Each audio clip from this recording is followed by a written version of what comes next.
Hi, welcome to part one of the sixth Connectome podcast, which is going to be a two-parter, because when it comes to this topic, there is a lot of stuff to talk about. The topic, as you can tell from the title, is intelligence.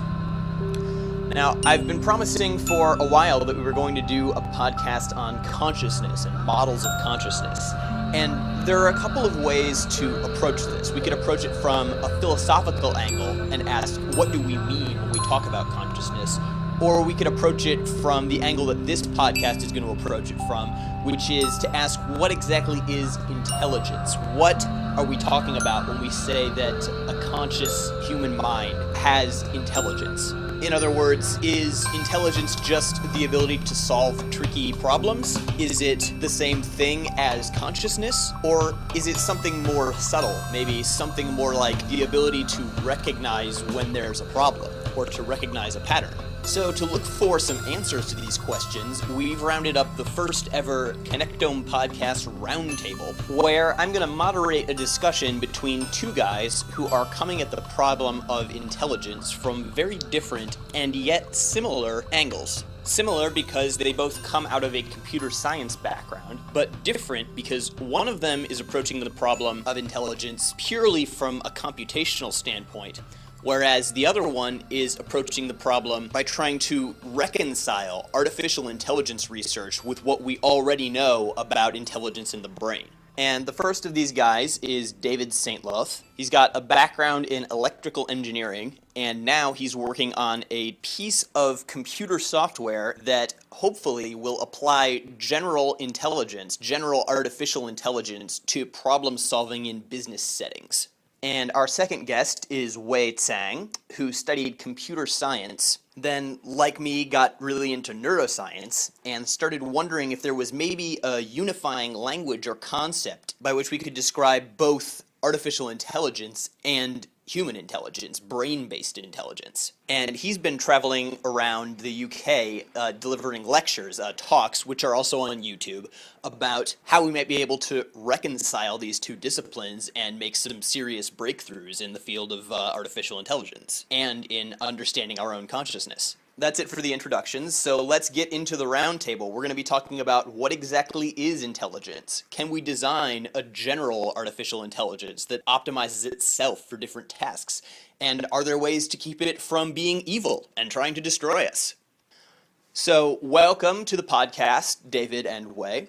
Wai, let me start by asking you, I know that there are a lot of schisms between the ways that philosophers tend to approach artificial intelligence versus the ways that computer scientists tend to approach it versus the ways that biologists tend to analyze intelligence as it emerges in the biological systems like the brain. What do you think accounts for all these differences, and can they be unified? Yeah, I mean, personally, I think one of the stumbling blocks why people say, final theory of the brain is 50 to 100 years away, and it's a finite object. I mean, why is it so hard to figure out how the brain works?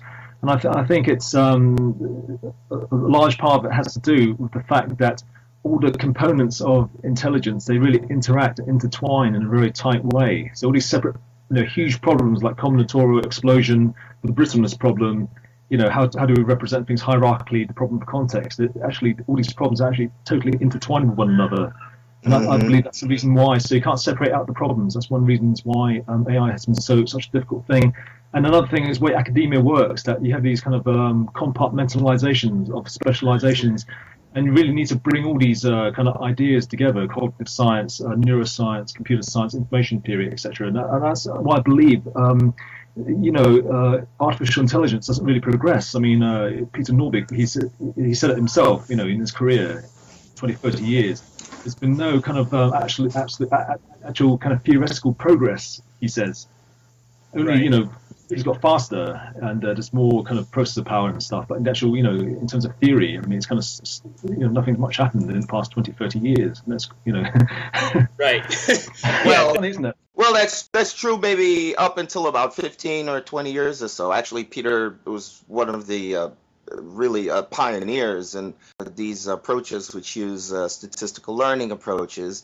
And these are the same approaches which have essentially set a light under the entire aspect, the entire area of computer science and artificial intelligence in particular, as applied to computer science in terms of Google search algorithm, for example, which actually comes out of this kind of work. Larry Page and Sergey Brin, this work of thinking about search as this creating these metrics or these relationships between following of links. And then further on, you have research which kind of builds on that in a mathematical sense and essentially does the same sort of thing but applies it to different data sets.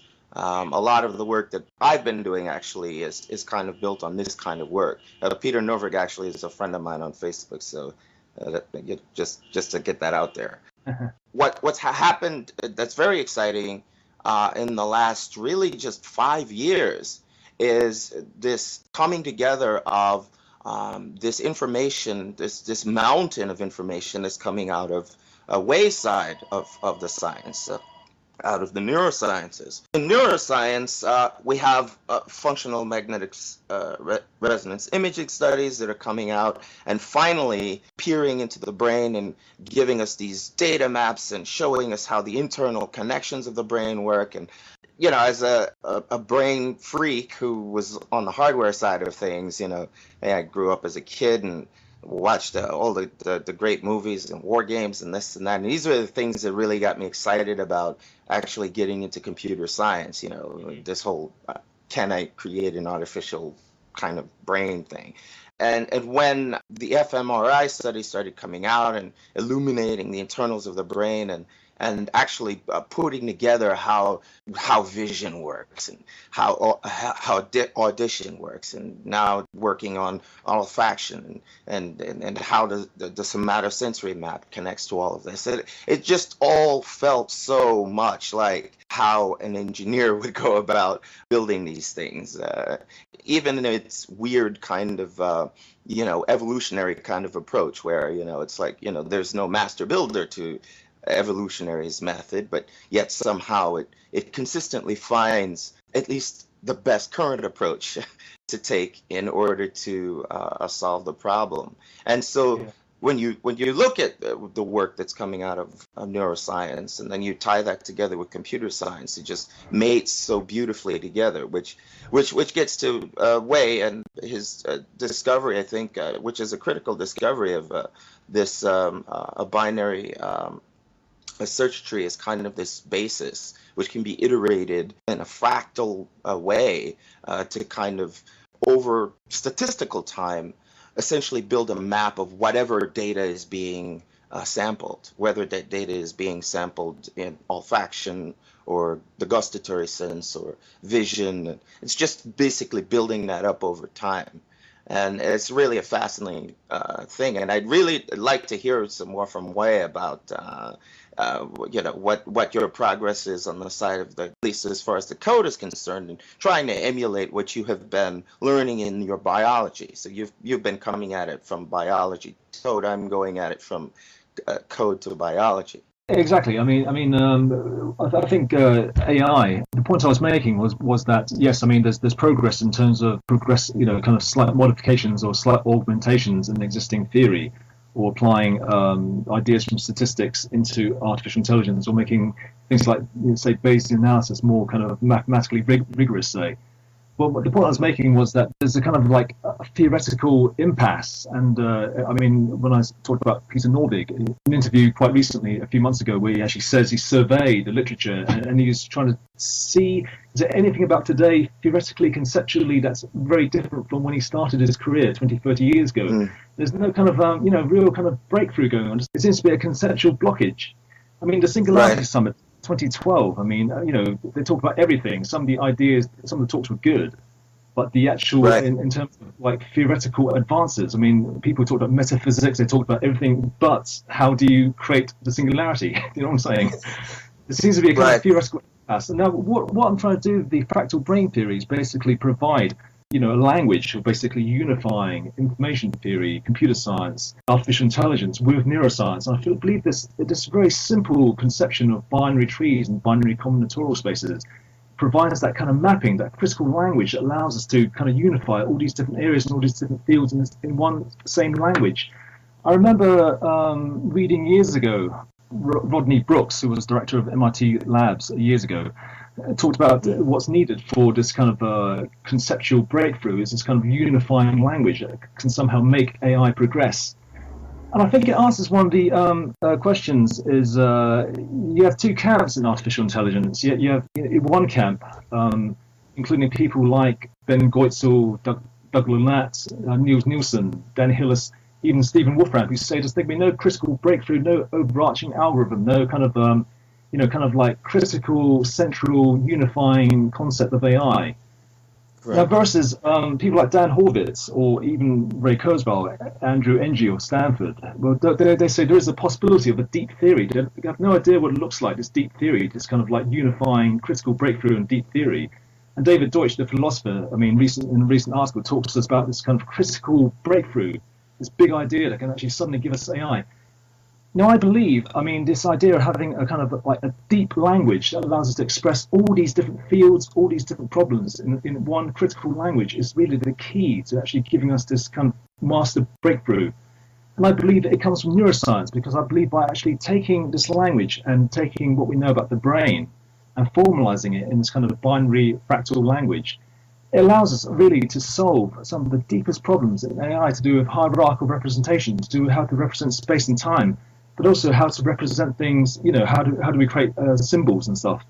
So what I'm doing now is basically applying my knowledge of neuroscience into mapping the entire brain into this language, which I believe is all descriptive of the entire brain. I can reduce the entire brain into, first, a fractal description, and then describe this fractal description in a single binary hierarchy that describes brain structure. Now the interesting thing is that this binary structure also describes the structures of mind. So this binary language isn't just about fractal neural structures, physical structures, but also the actual structures of mind in terms of language, in terms of music, in terms of spatial representation, space and time, how we map reality, is all handled with this one language. Now, there's a talk coming up which allows me to progress this theory to actually show how to implement this using computer code. So there's a third talk on the way which will concentrate on AI and artificial intelligence and also computer science. So where I am now is basically working on this third talk. So I'm basically actually now coding simulations and demos to basically back up my points. Now, in the first two videos, there's one called 2012 and the Fractal Brain Theory. The second one's called Fractal Minds and the Sacred Cosmology. Now they lay out the groundwork for the third talk, really. So the first talk is more neuroscience, the second talk is more cognitive science. And what I'm doing now is basically the third talk, which will come out probably in about 3-4 months' time. And that'll be more of a kind of documentary format. Now, the code, I'm actually coding the theory. The theory, it finds its ultimate expression, this kind of recursive description of the entire brain in terms of code. I'm using C# currently because, it's like a better Java, isn't it? So, it's just so I'm making, in the first two videos, there was some simulations and coding going on, but the third video coming out soon will really be like a code fest, and I think it will kind of double up as a kind of sales pitch for a startup. It's very interesting. Yeah, very interesting indeed. Especially you're coming at it from the neuroscience and using that knowledge to inform how you're going to write the code. I've been coming at it from the exact opposite direction. I actually wrote an algorithm, which I think is a basis for a cognitive algorithm. It is indeed based in some elements mathematically on a binary approach, but I also have a Bayesian approach involved as well. And that is something that I've been building into a model of the brain, which is very similar to what you've described as far as how the brain ties in all these different sensory modalities and then kind of boots up this engine of conscious dynamism that essentially is a kernel at the center of all of this experience that is happening around it. It's really fascinating, and I'm just really fascinated to see what your code looks like. Of course, from my perspective, I'm working on my technology as a private enterprise for the purpose of building a startup. I'm actually working on a startup based around the first success of the algorithm, which I apply on a data set which is familiar to businesses, and that is all of the things that are happening inside the business around the objects and applications that businesses happen to utilize to run those businesses. And so I saw that as a very kind of a low-hanging fruit type of application that I could throw this learning algorithm at in order to get some information. But fundamentally, just as this core algorithm is being applied to sample and process and compare and encode, for example, visual information in the brain, and it's essentially identically doing the same thing, except it's doing it for gustatory information and olfactory information and somatosensory information. There's this incredible symmetry across the data sets. And so what I realized is that you could throw the algorithm at pretty much any dimensional set that you wish. And then with enough sample data, it would basically fill in the space with the necessary relations between things. One of the researchers that's also working in this space, Monica Anderson, has been a champion of this concept of model-free methods. I don't know if you're familiar with her work. Sure, yeah. She's an ex-Googler. And that is a critical and core aspect of how these algorithms, your algorithm and the one that I've written, work, where essentially the relations are being created in free space. There is no essential basis from which there is a building other than that there's this continuous relationship between these elements which are being compared in whatever dimension happens to be sampled in that moment. But whether it be a somatosensory dimension or the visual dimension, it's just a matter of sampling the space and then building whatever forms, whatever relationships between those data sets exist. Now, the brain does that simply by connecting and reconnecting neurons, right, over these dendritic, these long chains. And so encoding that capability of being able to encode those changes between things that are sensed in whatever particular dimension was a core aspect of what this algorithm had to do. And so it's really exciting that I think progress is being made, at least in our labs, as it were, towards the direction of actually synthesizing at least some approach that can get us to a dynamic cognitive model. But now the question that I have is, and this is something that I've kind of written a little bit on my blog, is how do we ensure the stability of whatever? Let's assume that we've got it right in some sense. That we've got the right algorithm and we've got the right self-connection mode in whatever cognitive map that we'd be creating to create a dynamic cognitive engine, an artificial, a general intelligence.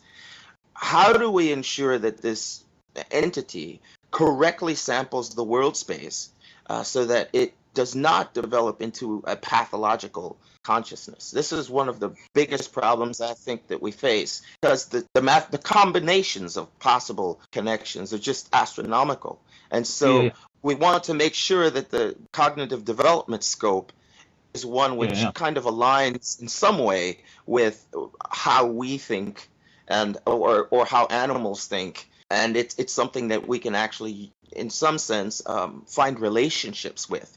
Because once these entities emerge, it's not all entirely assured that they're going to be our friends.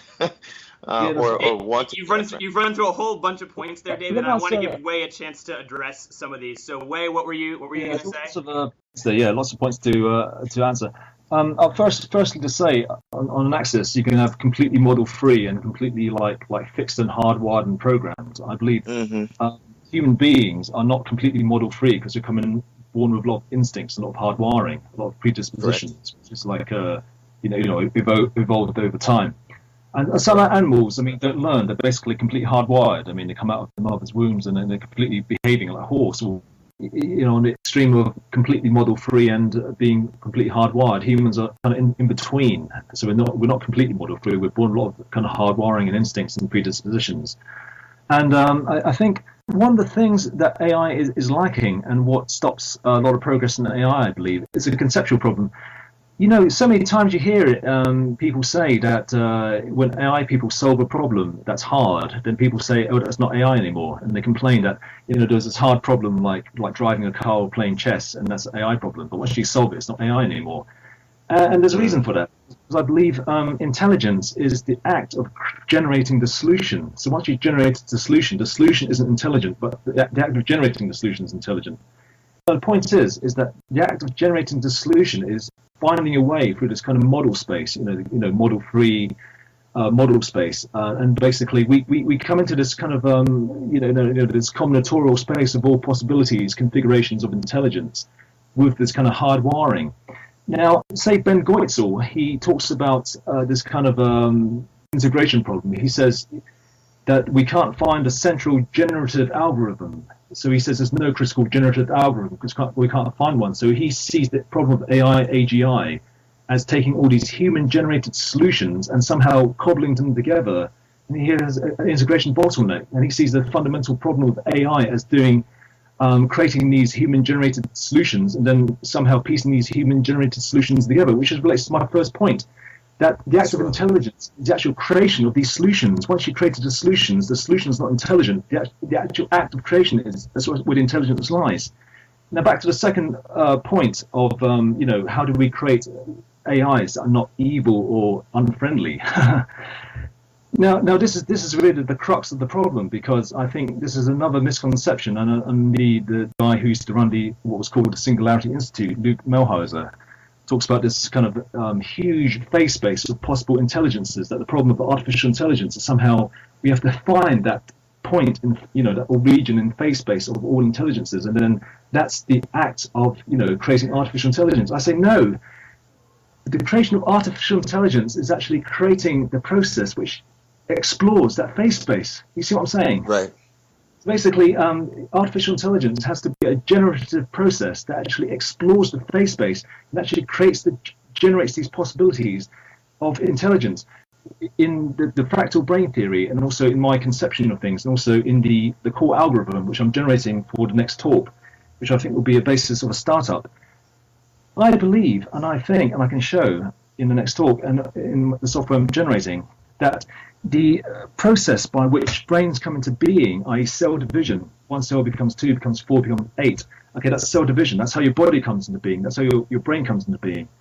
That process is itself an exploration in combinatorial space, but also the process by which neurons link up can be described as a process of exploring and representing points in combinatorial space. Now, the process by which brain representations animate in time can be seen as a process of exploring and representing points in combinatorial space-time combinatorial space. Correct. You see what I'm getting at now? I believe, basically, there's a process by which we generate possible solutions, but then there's a backward process which basically is the utility function, which basically is to do with motion centers, which selects which combinations are useful. And this is where the Bayesian thing comes in, inverse probability. Years ago, Bayesian analysis used to call inverse probability. The inverse is because you're working backwards from the goal. So the goal you want is basically survival, getting things that are desirable and avoiding things that are painful. Now, the critical thing is that it's not about human beings inventing an AI or human beings selecting a point in phase space of possible intelligences. The act of creating AI is creating the actual process, the program which generates those possibilities, but also the Bayesian backward tree that then provides the utility function for selecting those combinations which are useful. So we have a kind of backward tree emanating back from our basic emotions, fears and desires, emanating back, and a kind of forward tree exploring forwards. And this is basically something that's found throughout AI. All over Peter Norvig's book, it's found again and again in different languages. So they talk about forward chaining, backward chaining, and logic. They talk about this kind of situational modulus and robots. You see, it's actually the same thing. Do you see what I'm saying? And in neurons, you basically have this kind of axons branching out, and these kind of dendrites reaching in. I'm saying this is a fractal manifestation of how intelligence works from the neuron level right up to emotion centers and representations of utility function, and this kind of exploring of possible phase spaces for what's harmful and what's useful, and the behaviors that lead us to our goals and help us to avoid aversions. Now, this is a controversial thing, because the idea that somehow AIs have to be the way we designed them, they have to be friendly, they have to work in a certain way. Once you set those constraints on an AI, then it's not artificial intelligence anymore, because intelligence is about breaking those constraints. Do you see what I'm saying? So I think these three constraints that we put on artificial intelligence, saying it's got to be this, it's got to be smiley, it's got to be friendly, basically once you actually impose these higher constraints and actually set human beings define and configure what intelligence is, select that point in combinatorial space that Luke Malhauser talks about, then you're not doing AI anymore. Basically, you are creating something that behaves intelligently, but the real intelligence is the human creation of that intelligence. You know what I'm saying? Right, so right. What that algorithm does is actually explore that phase space from a recursive atom, creates the substrate of intelligence, then that substrate also laterally connects combinations, and then those combinations are linked up in time to explore this phase space. That's where my algorithm, I believe, differs from a lot of work in AI right now. Right. So one question that I've had about this whole concept, and I agree with you 100%, that essentially it's about enabling this cognitive engine to go across the phase space of possibilities and all the sensory dimensions, Right. the modalities that we enable it to sense, and then by essentially replicating the approach that we take using our biological matter to sense Sure. the world, it would hopefully integrate a concept or conceptions of the world of knowing essentially how to survive in the context of the world in which it was created, and that is with us. But still, the question remains, within the human spectrum of cognition, we have all kinds of cognitive variation. We have conditions, we have mania, we have psychosis. Exactly, yes. The question becomes, are those things that we are going to want to try to understand at this computational level and excise from, or are they things that we must keep in the process because by removing them, then we get much more rigidity in the cognitive dynamism of this thing than we would expect?